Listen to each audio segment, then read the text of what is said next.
Oi, halo Budila. Halo, Waduh, kursinya keren nih, kayaknya baru tuh. Wah, oke. Gimana kabar? Alhamdulillah baik, Alhamdulillah ya. Ini mungkin beberapa yang nonton juga grupnya Budila ya. Ini mentor Anda, kita interview malam hari ini. Tapi bagi yang belum kenal, saya pikir beberapa mungkin nggak tahu juga ya, Budila ini siapa. Mungkin bisa Bu kenalin diri dulu. Nah, siapa gitu yang penasaran itu. Dila Rizka ini siapa gitu. Ya, ya salam kenal buat semuanya. Nama saya Dila Rizka Setiawati. Saya sekarang lagi stay di Malang. 4 tahun lalu itu saya rantau ke Malang. Jadi saya asli Trenggalek, rantau ke Malang awalnya buat kuliah dan sekarang sudah menetap di sini. Udah jadi orang Malang berarti ya. Iya. Iya, mantap. Nah, berarti dulu kan awalnya ke Malang buat kuliah, betul nggak? Iya. Buat kuliah. Itu ambil jurusan apa? Saya agak lupa. Ambil Saya jurusan apa? ambil jurusan pertanian agribisnis. Berarti, oh ya, agribisnis ya, masuk agribisnis ya, jurusan agribisnis. Kenapa ambil jurusan itu, Bu? Karena dulu itu pernah pas dari SMP mau masuk ke SMA itu punya pengalaman yang kayak nggak ada pilihan gitu. Akhirnya saya ngikut pilihan orang tua dan ya karena saya waktu itu ya mau gitu. Terus pas dari SMA mau kuliah itu benar-benar mikirin dari kelas 3 SMA-nya. Kelas 3 SMA-nya mau mikirin sebelum UN itu mulai nyari apa ya yang kira-kira cocok dan bisa. Ya pengen ya ngambil jurusan kedokteran kayak gitu-gitu, tapi udah mulai ngaca nih kayaknya nggak mampu deh gitu. Sampai akhirnya apa ya yang berhubungan sama usaha, yang berhubungan sama bisnis, tapi banyak yang ada di sekitar saya gitu. Nah saya mikir, oh di sekitar saya itu banyak pertanian kayak gitu, banyak yang berhubungan sama pertanian, sampai akhirnya saya memilih ngambil jurusan agribisnis itu. Oh, berarti orang tua juga bertani? Orang tua tani. Tani, oh itu gimana Bu? Kan dengar-dengar ya kemarin ngobrol-ngobrol tuh, itu kayaknya Budila tuh pelosok banget gitu. Maksudnya Ya, itu seberapa pelosok dan maksudnya kehidupan di sana tuh seperti apa? jadi di desa saya itu memang benar-benar di gunung gitu tempatnya. Oh, Di sana pun juga sampai sekarang belum ada sinyal biasa ini belum ada. Jadi warga di sampai sana itu sekarang belum kalau ada sinyal. ya dan Telepon nggak ada. nggak ada. Itu pun kalau ada cuman jarang-jarang dan di tempat-tempat tertentu kayak di jendela kayak gitu-gitu, Oh, harus naik kayak oke. gitu. Ah, terus gimana suasana? Maksudnya kan dari kecil sampai SMA ya apa Iya, di situ? SMP. Oh, sampai sampai SMA-nya Iya, keluar. iya. Oh, Jadi nah itu gimana sampai tumbuh besar di situ tuh rasanya? oh, jadi gini. Dulu itu saya lahirnya di Kalimantan Timur, tapi pas masih bayi itu dibawa ke Jawa. Niatnya buat ini Hmm. pamit kalau misalkan Bapak Ibu itu mau tinggal di sana, tapi nggak dibolehin, akhirnya menetap di situ. Ya di sana tuh ya apa ya, masih sangat-sangat desa. Gitu. Berarti definisi desa banget di situ ya? Ya, bahkan dulu itu akses ke kota pun masih aspal yang udah rusak-rusak kayak gitu. Tapi sekarang alhamdulillah udah ada pembangunan jalur jalur lintas selatan, jadi udah membaik lah. Gitu. Lumayan lah ya, udah lebih baik lah. Nah, terus gimana berarti kan dari tinggal sampai SMP di desa seperti itu, terus sampai akhirnya kuliah di Malang, berarti jauh banget dong perbedaannya gitu. Ya jauh banget kayak gitu. Berarti kuliah di Malang semester 1. Nah, pas awal kuliah itu apa? Dengar-dengar pernah ikut organisasi UKM juga gitu-gitu. Ya jadi dulu pas awal kuliah pengen niatnya itu ya kuliah, terus jadi mahasiswa yang aktif, yang sibuk. Pengen nggak cuman aktif aja di kelas, tapi pengen sibuk di OKM, organisasi, intra dan ekstra kampus kayak gitu. Nah, sempat ngerasain masuk di beberapa UKM, ikut organisasi luar kampus, dan mikir kayak, oh ternyata capek juga ya, harus melakukan banyak aktivitas gitu. Nah, terus mulai mikir juga, ternyata ketika saya melakukan banyak aktivitas seperti ini, banyak kegiatan, saya perlu Grab sana sini karena waktu itu belum bawa motor ke Malang. Terus ternyata butuh biaya tambahan, uang saku tambahan ya buat nongkrong sana sini, iuran kegiatan dan sebagainya. Sampai akhirnya mau tak kiriman sama orang tua itu sungkan kayak gitu. Bahkan uang kiriman dari orang tua pun juga pas-pasan waktu itu. Iya ya. Berarti apa? Kiriman kurang, kesibukan akhirnya apa? Keluar apa gimana waktu itu? Waktu itu pernah juga ngelamar kerja karena saya ini ngelamar kerja. Sambil kuliah udah ngelamar juga. Gimana? Sambil kuliah berarti udah pernah pengen ngelamar kerja juga? Iya, punya pengen kerja part time, akhirnya ngelamar kerja. Ngelamar kerja ternyata nggak diterima. Habis itu sempat kepikiran juga buat, kan pengennya nambah uang saku. Kepikiran jualan gorengan sama lauk. Waktu itu punya teman yang ada di Rusunawa kampus, kayak asrama kampus buat mahasiswa baru gitu. Nah, pengen saya jual di sana karena asramanya kan 3 tingkat kalau nggak 4 tingkat. Nah, itu nggak ada eskalator, nggak ada liftnya. Jadi sepertinya ada peluang bagus nih di situ kalau misalnya saya jualan gitu. Biasanya orang-orang tuh males buat turun, kayak naik turun gitu, beli lauk kayak gitu kan. Terus saya mikir lagi, oh ternyata kalau kayak gitu perlu usaha buat ke pasar, masak, mengemas, terus nganterin. Waktu itu juga belum bawa motor ke Malang kayak gitu. Jadi saya mikir, oh ternyata ribet juga ya kayak gitu.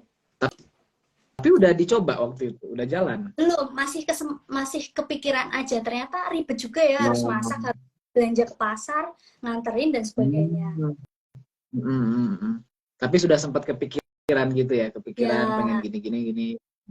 Oke. Nah, terus akhirnya gimana tuh ceritanya bisa sampai join di TNC itu waktu itu? Semester berapa sih waktu itu joinnya? Semester 2. Terus, masih maba ya berarti hitungannya? Ya, masih maba. Jadi waktu itu kan saya ngekos sekamar berdua untuk menghemat dan mengirit. Ya, sekamar berdua 4 juta setahun itu udah kos yang paling murah. Dan itu posisinya di belakang UMM, padahal kampus saya itu di Unis. Nah, terus berarti jauh juga ya? Terus teman saya satu kamar ini kan teman SMP. Nah, punya saudara yang memang lagi nyari partner bisnis kayak gitu story-nya. Nah, itu ditawarin ke saya.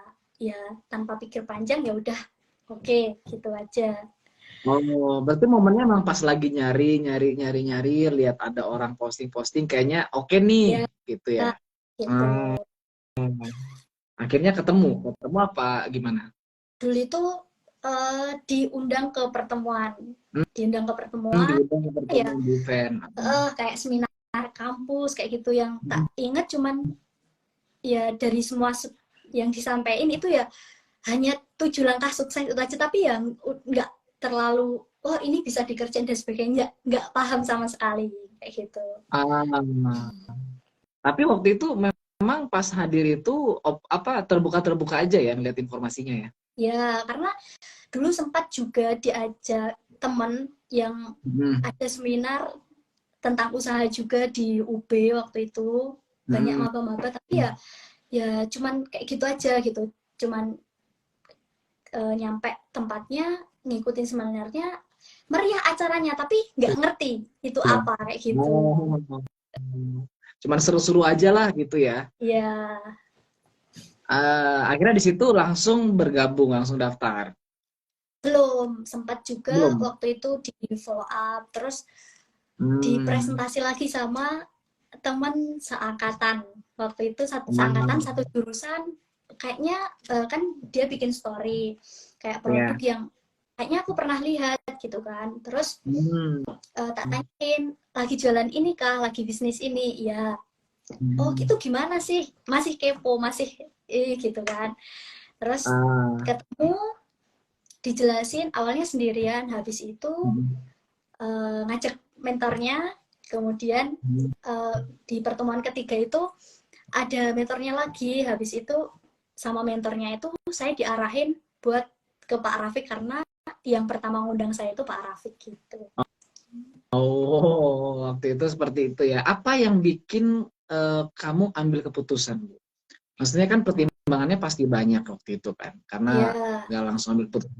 Apa poin itu yang bikin kamu ambil keputusan? Pertimbangan apa waktu itu? Waktu itu karena ya nggak enak sama Pak Rafiq karena udah di sharingin, terus udah dia masih belum kayak gitu kan pas pertamanya. Terus keduanya itu ya memang waktu itu butuh penghasilan tambahan kayak gitu kan.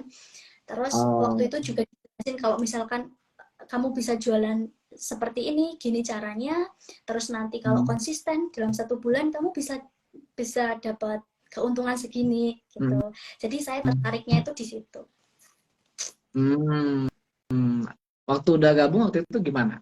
Orang tua responnya atau teman-teman ngerespon seperti apa? Waktu itu memang di awal orang tua itu nggak tahu, jadi ya diem-diem saja. Kayak gitu. Ya, terus kalau dari teman-teman itu ya ada beberapa yang kalau misal ditawarin ya masih belum kayak gitu, masih nolak. Tapi mereka juga menjadi konsumen saya. Jadi ketika ke kampus, karena memang jarak saya ada sama kos itu jauh, tiap ke kampus itu pasti saya bawa teh, sama spirulina botol, sama botol kecil, klip kecil yang buat ngemas masker sama tehnya kalau misal ada yang beli. Jadi kemana-mana selalu bawa itu. Jadi kalau misal mau beli, teman-teman mau beli ecer gitu, pasti langsung saya kasih gitu. Berarti sekalian itu gini kan, ada tuh beberapa memang yang kayak udah gabung, udah punya produk, tapi tuh malu nawarin ke teman. Waktu itu nggak ada malu-malu atau apa tuh, tawarin aja. Iya, nggak malu-malu, nggak ada malu-malu, ya udah nawarin aja buat Pak Rafiq buat ya bikin story produk, bikin story semuanya, ya saya buat story aja gitu. Awalnya mau buat story itu kayak kan biasanya storyku ya yang ketawa hihi, terus ngapain nggak jelas, keji-kejian kayak gitu kan. Nah itu mulai terbiasa buat posting produk, terus COD-an, transferan kayak gitu. Waktu itu berapa lama sampai inilah katakan income 1 juta pertama itu berapa lama waktu itu? Itu lama sekali.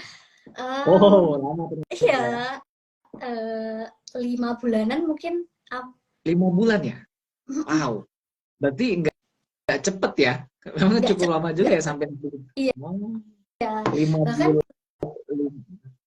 Iya, bahkan dulu itu ya sekolah bisnis, ikut sekolah bisnis. Cuman kalau ketemu sama Pak Rafiq pun jarang waktu itu. Jadi di samping nggak ketemu itu, Pak Rafiq tuh selalu ngasih arahan buat dengerin Netpi. Jadi tiap sebelum tidur itu kan dengerin Netpi terus. Dan walaupun nggak ketemu sama Pak Rafiq, itu semangatnya tuh masih kayak ya ke bawah gitu. Jadi belajar banyak dari Netpi itu. Walaupun nggak ketemu Pak Rafiq, tapi ya masih bisnis gitu pikirannya. Iya, 5 bulan kan hitungannya sebenarnya singkat ya kalau kita lihat dalam skala lebih besar. Tapi kan buat orang yang baru mulai itu sebenarnya lama loh, 5 bulan itu kan. Sampai angka 1 juta itu 5 bulan. Itu berarti salah satunya tadi ya, nggak ketemu upline atau mentor, tapi denger Netpi terus. Ngerasa ini nggak, maksudnya berat nggak atau beban gitu? Kok nggak ngasilin ya? Pernah ngerasain gitu atau nggak? Ya udah jalan aja gitu. Iya, ngerasain kayak kok COD-nya segini-gini aja, terus yang order ecer terus pernah satu box teh kayak gitu-gitu, terus satu paket peninggi badan itu pun juga jarang kayak gitu. Tapi yang saya ingat itu ya materi-materi dari Netpi itu yang saya dengerin, kayak aset, terus nanti seperti apa sukses sharingnya kayak gitu yang saya ingat. Iya, jadi itu yang bikin bertahan ya, bikin bertahan keep going 1 juta pertama. Apa yang buat Budila sendiri ya jadi kayak, oh ini keren nih. Jadi yang udah dapat hasil, nah hasil hasil pertama apa yang buat kamu itu kayak, oh ini nih, oke harus seriusin nih.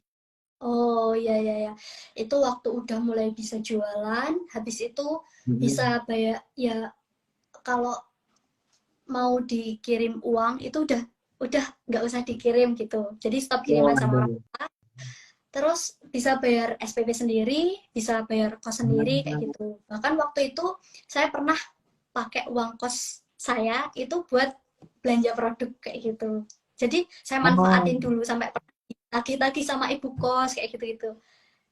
Tapi ya Sampai enjoy pernah kayak gitu ya, ya. yang kok dipakai buat barang dulu. Waduh, itu ekstrim juga sih. Tapi keren, keren, keren, keren, keren. Mulai semester berapa waktu itu stop kiriman bayar kuliah sendiri? Mulai semester 4. Semester 4.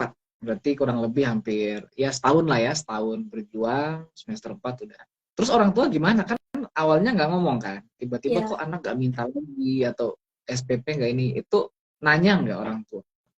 ya nanya. Terus pas pulang itu saya kasih lihat produknya. Terus waktu itu Oh, belanja produk, terus kayak ini produk harus habis sebelum saya menikmati waktu liburan pulang kampung kayak gitu kan.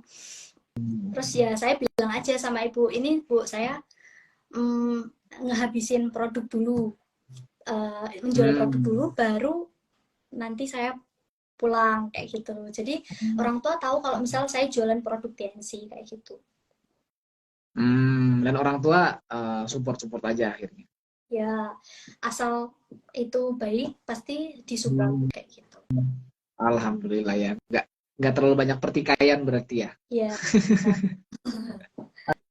Akhirnya, nah waktu itu berarti akhirnya udah setahun jalan, akhirnya mulai ini. Apa yang ini Bu? Apa yang jadi tantangan terberat kamu selama kan waktu itu sampai bronze itu berapa tahun ya? 2 tahun ya? Ya sekitar segitu. 2 tahun jadi BL ya. Nah itu akhirnya kan bisa kalau ke bintang 6, 7 itu kan kayak udah deh, ya seneng lah, tapi kan masih tahapan nasional, ya kan? Ya. Bintang 8 oke, nah masuk nih Lion gitu. Itu gimana rasanya waktu itu? Waktu itu kan lagi ngejar cash reward. Jadi Oh, ya berarti itu momen-momen kejar cash reward ya? Oke. kan kejar cash reward 5.000 US itu. Jadi pas itu kan busannya masih bintang 7, ngajar Iya. bintang 8, Pak juga sama. Hmm. Nah, ketika udah selesai itu Pak Umar menaik peringkat bintang 8, itu rasanya langsung uh, apa ya, kayak ya senang, terus kayak ada ngedonnya juga karena kayak ini kayak berat gitu rasanya tuh. Kaget. Padahal juga udah paham kalau misal ini nanti kalau naik saya bronze Lion, cuman kayak jadi beban tersendiri kayak gitu. Malah sebaliknya ya, perasaannya kayak aduh harus ini nih, harus Iya, harus lebih lagi kan, bertumbuh lagi gitu iya ya. gitu. Beban ya berarti ya. Karena kan kira dipandang tuh jadi panutan dan lain-lain tuh ya. Ya, Tapi pas setelah tembus masih ngerasa ya, wah akhirnya nih. ya kayak gitu. Terus ya udah mulai kayak oke lah kayak gitu. Hmm. Harus terus Iya ya, belajar. Gitu. betul betul betul betul. Memang kan seiring pertumbuhannya bis kan memang kitanya juga leadershipnya harus bertumbuh kan. Nah, waktu itu kan pandemi Bu. Itu saya ingat ya, waktu akhir 2021 ya kalau nggak salah ya, 2021 apa 2021. Nah, kita kan semua itu ngetrip ke Turki. Itu Oh kan iya, pertama kali keluar negeri ya, bener ya? iya benar. Pertama kali keluar negeri. Itu gimana? Maksudnya kan dari ibarat desa nih ke Mm-mm. apa ya? Teman-teman kita misalnya kita ini orang desa ke kota aja itu udah kayak, wih, orang kota nih gitu, stay di kota. Ini langsung luar negeri dan gak main-main kan langsung ke Turki, Asia, Eropa itu. Wah, itu gimana? Sebelum kan setelah atau itu gimana perasaannya waktu itu? Jadi waktu itu kan mendekati hari H pernikahan. Oh iya iya Jadi iya iya sebelum iya iya. itu pas izin pamit mau berangkat itu kayak orang tua wah khawatir gimana nih nanti nggak bisa balik terus ditahan dan sebagainya. Iya Saudara-saudara yang di luar negeri iya. pun juga gitu. Ini nanti Dila gimana nggak bisa balik kayak gitu kan. Jadi Ah, orang rumah itu pada panik kalau nanti nggak bisa balik tuh gimana kan acaranya udah deket dari setelah pulang hmm, dari itu gitu. hmm. Terus kalau perasaannya Malah ya pada panik ya.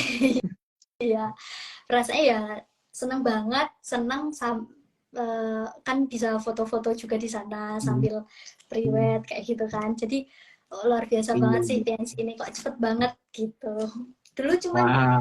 dengerin Pak Rafiq, Pak Riza, Bume cerita Hmm, berangkat ke luar negeri kayak gitu asik hmm. tripnya dari Tiens kayak gitu nah wah ini giliran saya sama Pak Mau nih ngerasain kayak gitu. Wah. Seru-seru ya perasaannya ya. Itu berarti sebelum apa setelah Cash Reward ya? Itu setelah selesai cash reward baru berangkat. Setelah selesai ya? Itu ada pengumuman, iya. Oh, pengumumannya setelah balik dari Turki. Iya, bulan itu terakhir pengejaran cash reward, bulan itu juga berangkat ke Turki. Oh, iya iya. Nah, pas pulang itu kan pengumuman ini ya, terima Cash Reward ya. Mm. Iya, itu gimana waktu perjuangan ngejar Cash Reward tuh gimana? Kan itu pertama kali kan perjuangan ngejar satu ibarat bukan cuma ngejar kayak omset atau ngejar laptop, kan itu Cash Reward itu. Waktu itu gimana Iya, perjuangan-perjuangan? jadi waktu itu pas awal memang kayak udah oke, yuk bisa yuk kayak gitu kan. Terus oke lah sama-sama Tapi berjuang. waktu awal ngejar kondisi gimana? Emang udah Alhamdulillah, lagi naik bisnisnya atau gimana? alhamdulillah waktu itu lagi ya baik kayak gitu. Jadi Nah, waktu itu oke Bismillah yuk bisa yuk gitu. Terus ya. sama-sama berjuang sama Pak Umam sampai akhirnya ya Hmm. dapat waktu itu yang kalau saya udah optimis gitu dapat mungkin kalau ngejar 3.000 ya emang udah insya Allah udah dapat kayak gitu. Nah yang Hmm. masih jadi pertanyaan itu kalau ngejar 5.000-nya ini gimana? Saya harus busannya harus Hmm. dapat yang 3.000, Pak Umam juga harus yang dapat 3.000. Waktu itu Pak Umam juga Hmm. masih bintang 7, busannya juga. Jadi waktu itu ya konsul sama Pak Rafiq, Pak Oriza, Hmm. busannya, Pak Umam juga. Terus Pak Umam itu waktu terakhir di bulan terakhir 2 bulan terakhir itu Hmm. masih kurang berapa ya 150 jutaan up untuk Lumayan. mencapai bintang 8 dan membereskan semuanya. Terus waktu itu ya Ah. beberapa jualannya ada yang turun kayak gitu-gitu sampai Hmm. ngepush gimana caranya dan alhamdulillah dapat kayak gitu. Alhamdulillah ya. Memang paling berkesan itu pas ngejar-ngejarnya itu ya. Seru, Iya. seru, seru, seru, seru.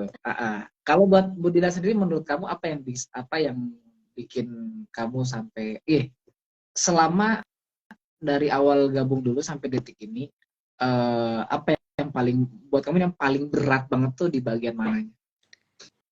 Di Buat secara bagian personal kamu ya. gimana? Eh, kan orang tuh beda-beda tantangannya. Ada yang orang tua, keluarga, atau ada personalnya, atau sama teman, atau gimana. Kalau buat Budila sendiri, apa yang buat kamu tuh paling paling kayak gitu banget gitu loh.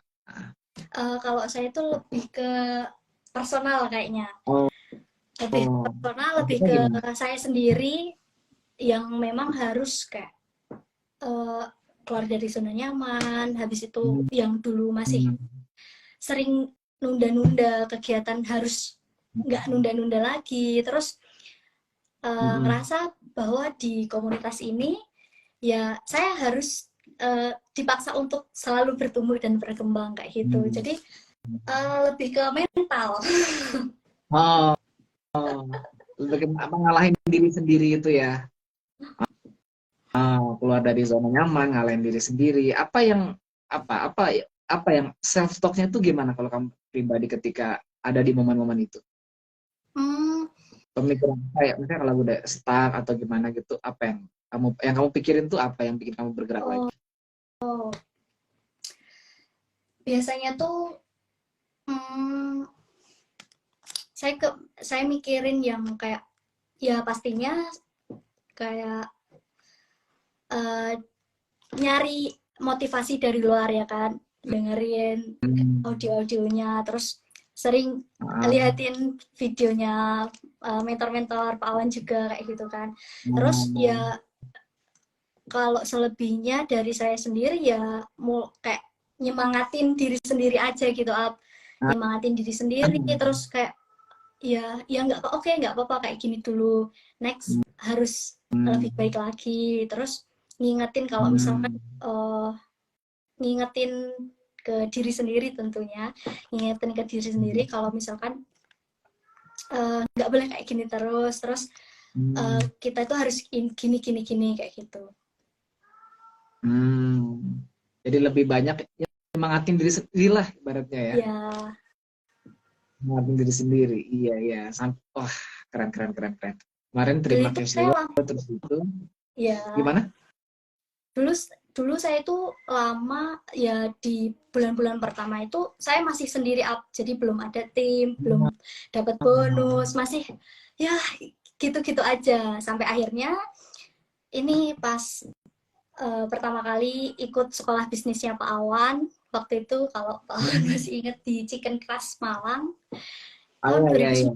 iya. Itu pertama kali saya ikut sekolah bisnisnya Pak Awan. Terus waktu itu Hmm. masih liburan kuliah. Saya Ah, ini apa nekat buat ke Malang, kayak dibela-belain ke Malang buat ngikutin sekolah bisnisnya Pak Awan karena memang wah, karena masih sering liburan kuliah ngikutin, waktu itu. ya Oke. sering ngikutin Instagramnya Pak Awan yang dulu. Terus Hmm.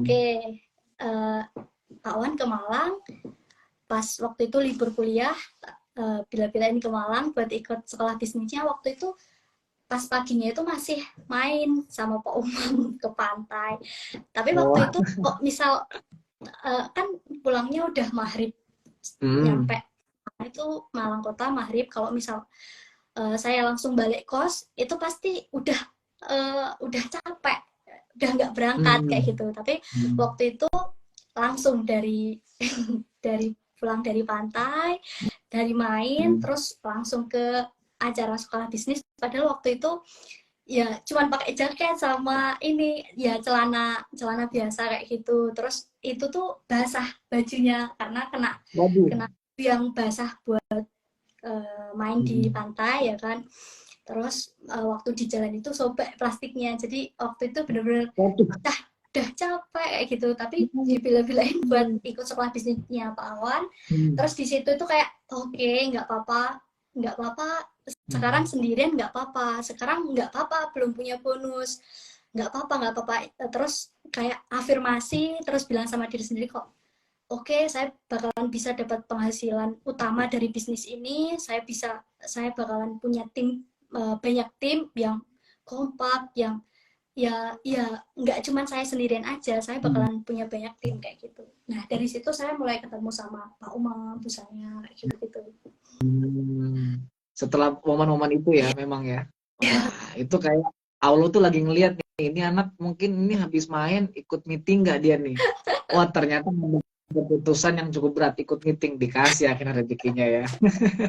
Tapi emang sering kali momen-momen kecil itu kan yang kasih perubahan besar ya. Maksudnya bukan ketika ini ya, kadang satu pilihan-pilihan itu. Nah, berarti kan hitungannya Budaya itu sambil kuliah bangun bisnis kan? Ya, saya dulu juga ngalamin memang nggak mudah tuh bagi waktunya. Kalau Budila sendiri gimana?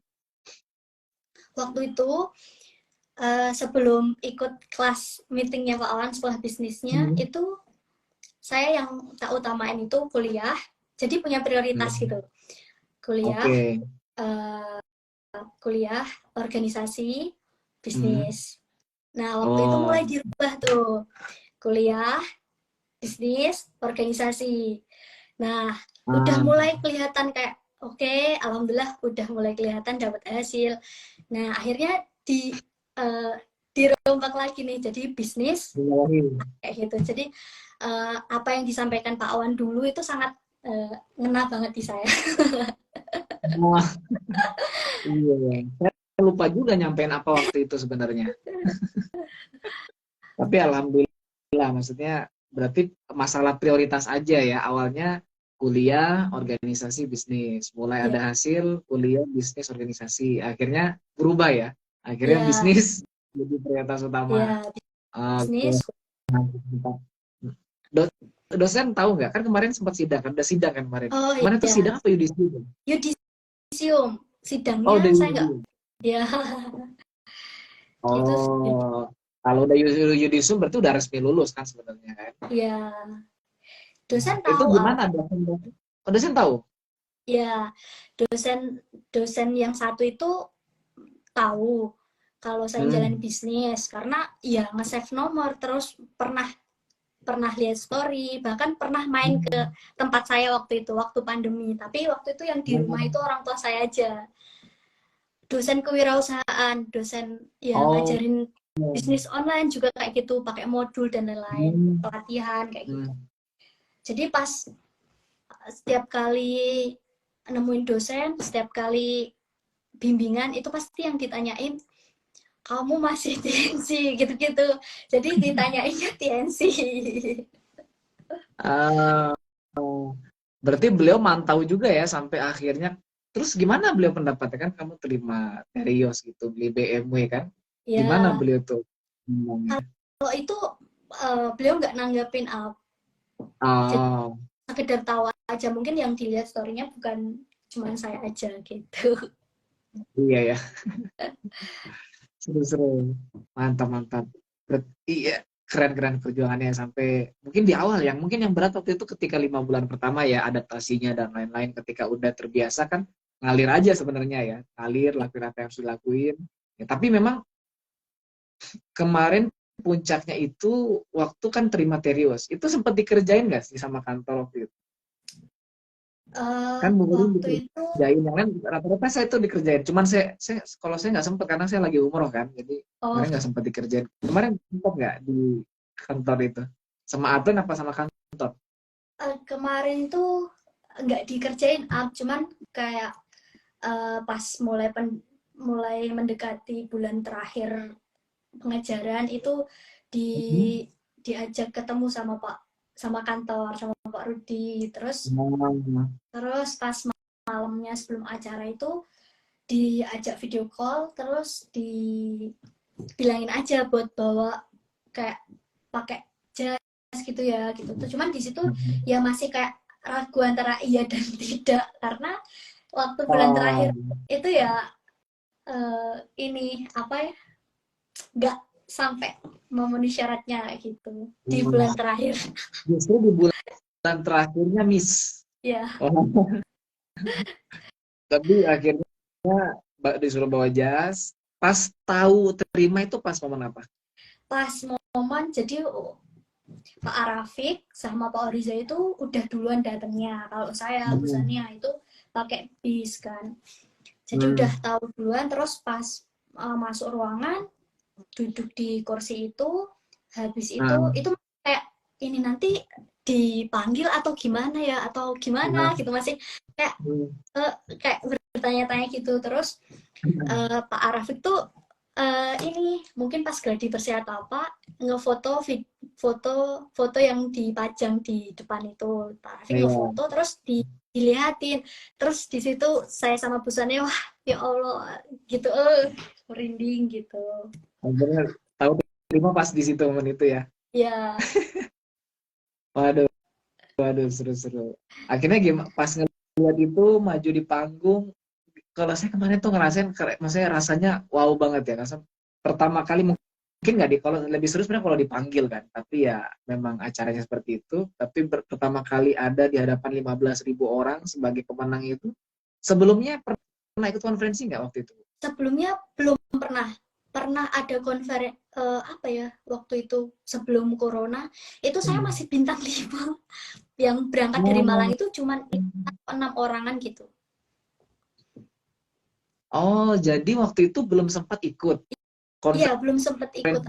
Berarti kemarin itu first convention. Iya, Wow, gila sih first convention ya. Langsung aja di panggung internasional. Keren, keren, keren. Berarti pertama kali dong ngelihat orang-orang luar negeri, ada di iya, seputar dari negara iya. lain. Itu kamu gimana ngelihatnya? Wah, luar biasa ya, keren banget ya Iya. sini gitu. Eh, Banyak yang kayak saya kira ya cuman sedikit gitu kan apa yang datang, oh ternyata banyak banget ya gitu. Apalagi mereka yang dari luar negeri kan antusias sekali kan, pas masuk Oh, ya, ya, di ya, ya. ruangan kayak gitu. Wow. Itu gimana? Tim downline kamu ngelihat kamu maju di panggung kan sama Sania juga maju. Itu mereka gimana? Setelah turun panggung tuh, setelah habis acara gimana mereka? Ini ada yang wah kok saya nggak dapat ya kayak gitu, terus wah kayak ya mungkin gilirannya nanti kan gitu, Iya, iya. terus ya foto-foto kayak gitu-gitu Al. Hmm. Wah, wah seru-seru sih memang sih alhamdulillah ya. Kalau kamu pribadi apa yang paling kamu syukuri selama perjalanan bisnis kamu 4 tahun terakhir ini? Em, yang ya banyak yang tak syukurin ya Al, karena Hmm. banyak sekali perubahan yang memang saya rasakan dari sebelum saya jalanin TNC sampai sekarang kayak gitu. Mungkin dulu kalau saya nggak jalanin TNC ya lulus ya biasa-biasa aja, terus ya balik ke kampung ya biasa-biasa Hmm. aja gitu, nggak ada yang spesial gitu. Kalau sekarang saya di Hmm. TNC, saya uh, merasa kayak ya bersyukur karena di samping saya bisa dapat banyak hal kayak reward, bisa jalan-jalan ke luar negeri, terus bisa dapat reward mobil 5.000 Hmm. US kayak gitu, saya juga bisa kenal sama mentor-mentor yang wah luar biasa ya. Dulu itu saya cuma ngikutin Instagramnya, dengerin YouTube-nya orang-orang hebat kayak leader-leader DNC, mentor-mentor, YouTube-nya Pak Abdi, kayak gitu-gitu. Terus Hmm. sekarang tuh kayak ngerasa, oh sekarang saya tuh ngerasa lebih kayak saya deket berada di lingkungan orang-orang hebat ini kayak gitu. Jadi bersyukur banget punya lingkungan seperti ini kayak gitu. Kenal sama orang-orang hebat gitu. Iya, iya, iya, iya, iya, iya. Itu mungkin yang jauh lebih berharga daripada pencapaian materi mungkin ya. Bisa Ya, satu kita sama orang-orang yang besar-besar itu kan maksudnya.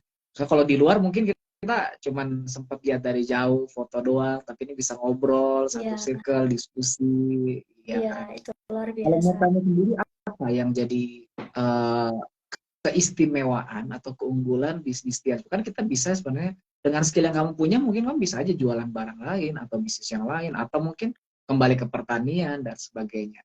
Buat kamu sendiri apa sih keistimewaannya bisnis TNC ini kalau buat kamu pribadi? Ya, kalau buat saya pribadi mungkin banyak bisnis di luar sana, terus kayak Hmm. banyak pilihan mungkin, kalaupun cari uang nggak harus di bisnis tensi pun juga bisa gitu kan.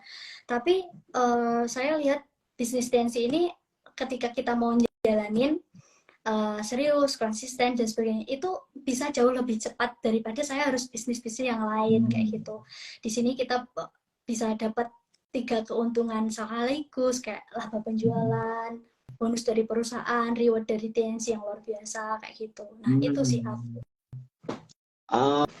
Iya benar ya, apa sekali berjuang 30 apa sekali mendayung 30 terlampaui ya dari Iya, misalnya kalau penjualan ada margin pasti kan. ya, Dari profit perusahaan kita ada bonus prestasi dan lain-lain. Terus pengembangan bisa dari bonus perkembangan juga ada kan. Sama reward juga ya. Maksudnya bisa sih beli sendiri gitu. Tapi kalau dikasih gratis kan kayak lebih seru aja gitu ya. Iya. Apalagi dikasihnya mobil kan. Waduh, itu seru seru seru. Heeh. Cuman kalau kamu sendiri gimana? Tanggapan kamu pribadi kan banyak tuh yang, oh ini MLM nih, rekrut-rekrut orang. Apalagi setelah banyak kemarin tuh berita-berita ada yang negatif, ada yang penipuan dan lain. Kamu sendiri tuh mandangnya gimana sebagai seorang pelaku ya? Oh ya. Jadi kalau saya mandangnya kayak ya udah ini bisnis TNC, bisnis multi level marketing, toh yang jalanin ini bukan saya aja. Terus dari segi perizinannya, terus sertifikat syariahnya, sertifikat halal produknya, itu semua sudah terbukti dan sudah ada sertifikatnya. Nggak cuma saya aja yang jalanin, tapi banyak orang-orang orang-orang muslim, terus ya banyak yang jalanin gitu. Jadi nggak ada keraguan sama sekali. Kalaupun toh orang lain bandang ini multi level marketing, biasanya ngerekrut orang dan lain-lain, ya memang setiap bisnis kan pasti kerjasamanya sama orang kayak gitu kan. Nggak ada bisnis yang kerjasamanya bukan sama orang kayak gitu. Jadi ya udah santai aja gitu. Santai slow aja memang ya. Ya. Oke, keren keren keren. Nah, ini udah hampir berapa ini? Udah hampir 50 menit ya. Ini sebelum kita akhiri ini ada satu pertanyaan nih Bu Dile dari Best Wishes. Mau tanya Kak, kuliah sambil kerja atau bisnis itu kan nggak mudah ya. Pasti ada masa di mana contohnya kayak di akhir semester itu kan lagi banyak-banyaknya tugas atau tugas akhir. Itu kakaknya gimana? Nah, kalau Bu Dila gimana? Kan kemarin sempat itu kan, pasti skripsi juga, ada tugas-tugas. Itu gimana kondisinya saat itu? Oh ya, jadi karena memang bisnis ini fleksibel gitu ya. Kalaupun lagi lagi sibuk tugas akhir dan sebagainya, ya udah kalau waktunya bimbingan, waktunya ngerjain skripsi ya udah ngerjain aja. Waktunya bimbingan aja. Di luar itu kita masih punya banyak waktu untuk ngerjain bisnis TNC kayak gitu. Jadi sebenarnya tinggal ngatur waktunya aja, manajemen waktu ya, nggak usah ribet ya. Nggak usah milih salah satu maksudnya, nggak usah. Ini fokus skripsi dulu, bisa ditinggal. Iya, Atau kayak gitu. nanti disise gitu kan. Ya, toh skripsi, yudisium, wisuda itu pun juga butuh uang untuk daftar dan sebagainya. Kan bisa kalau misal sama bisnis TNC bisa di backup sama bisnis TNC kayak gitu. Justru itu alasan lain kenapa jangan sampai ninggalin bisnis, Ya. karena butuh duit juga untuk menyelesaikan kuliah. Betul, betul, betul, betul. Oke, keren, keren, keren, keren, keren ya. Mantap, mantap. Nah, terakhir nih Bu, mungkin nih pertanyaan apa namanya? Bukan pertanyaan sih, lebih ini kan saya yakin nih, coba kita ini ada 62 orang ya. Ini kayaknya banyak juga cewek-cewek yang nonton nih. Kalau Bu Dila sendiri ada nggak pesan khusus buat teman-teman kita? Kalau cowok mah, kalau nggak berjuang kan bukan cowok kan namanya gitu loh. Harga diri laki-laki kan dikerja keras. Tapi buat perempuan-perempuan yang memang sekarang mungkin belum menikah gitu. Kalau Bu Dila kan udah nikah nih, ya ibarat udah sama suami berjuang bareng-bareng. Kan ada juga yang masih berjuang sendirian. Nah, kalau Bu Dila sendiri ada nggak pesan-pesan khusus atau satu dua hal sudut pandang yang memang Bu Dila pegang gitu ya, yang buat teman-teman gitu kira-kira ada nggak? Ya, jadi buat teman-teman yang cewek yang masih belum nikah, ya nikmatin masa-masa sendiri dulu. Terus kalau misalkan mau bangun bisnis, bangun usaha, diseriusin dulu. Jadi nanti kalaupun teman-teman ini udah nikah, jadi enak gitu. Ada pemasukan lain di luar pemberian dari suami kayak gitu. Jadi lebih nyaman, lebih tenang, lebih enak kayak gitu. Oke, simpel banget ya buat teman-teman ini yang jadi nggak usah galau-galauan masalah-masalah cari pasangan ya, naikin level diri dulu aja. Iya, benar. Oke, mantap, mantap. Oke, mungkin thank you banget ya Bu Dila atas waktunya malam hari ini ya. Semoga ini yang nonton-nonton bisa dapat insight atau value dari obrolan kita, dan ini dari Nur Sendas bermanfaat banget Mbak, matur nuwun. Wah, ya. Ini jadi motivasi banget nih. Jadi teman-teman ya semua ya kita doakan mungkin Bu Dila biar keluarganya semakin sehat dan bisa semakin berkembang. Amin. Ya. Jadi teman-teman yang pengen follow Budila bisa follow IG-nya itu. Nah, oke. Mungkin Budila kalau mau duluan nggak masalah. Thank you, makasih banyak. Makasih ya. Semoga nanti kapan-kapan kita bisa ketemu lagi ya. Iya. Terima kasih ya. Oke teman-teman semuanya, tadi obrolan kita sama Budila Rizka dari Malang tentang perjuangannya. Yang saya tangkap sih dari Budila tadi sebenarnya apa ya, kalau kita cari perjuangan-perjuangan yang kayak film ada klimaksnya atau wah jatuh banget sebenarnya yang saya dengar dari Budila itu sebenarnya nggak harus se ekstrim itu ya. Nah, dari sosok Budila saya belajar banyak tentang udah jalannya aja, dan ada memang kuncinya, kalau kuncinya bukan masalah apa yang di luar tapi bagaimana yang di dalam. Kalau kita udah bisa ngalahin diri sendiri, udah bisa menggerakkan diri, yang di luar tuh nggak terlalu penting. Jadi fokus sama tujuan aja. Nah, gitu teman-teman ya. Oke, mungkin itu yang obrolan kita malam hari ini. Semoga buat teman-teman yang nonton malam ini bisa bermanfaat. Next time kita bakal lanjut obrolan lainnya. Thank you semuanya. Bagi teman-teman yang pengen tahu lebih dalam tentang bisnis yang lagi kita kembangkan, bisa cek di link di bio. Atau pengen ikut reseller program kita dropshipping, bisa cek di link di bio juga. Dan pengen tahu produk yang saya jual, cek di link di bio. Atau insya Allah dalam waktu dekat kita bakal ada program. Saya pribadi lagi pengen bikin program kreator jutawan buat teman-teman yang pengen optimasi media sosialnya dan jadi uang.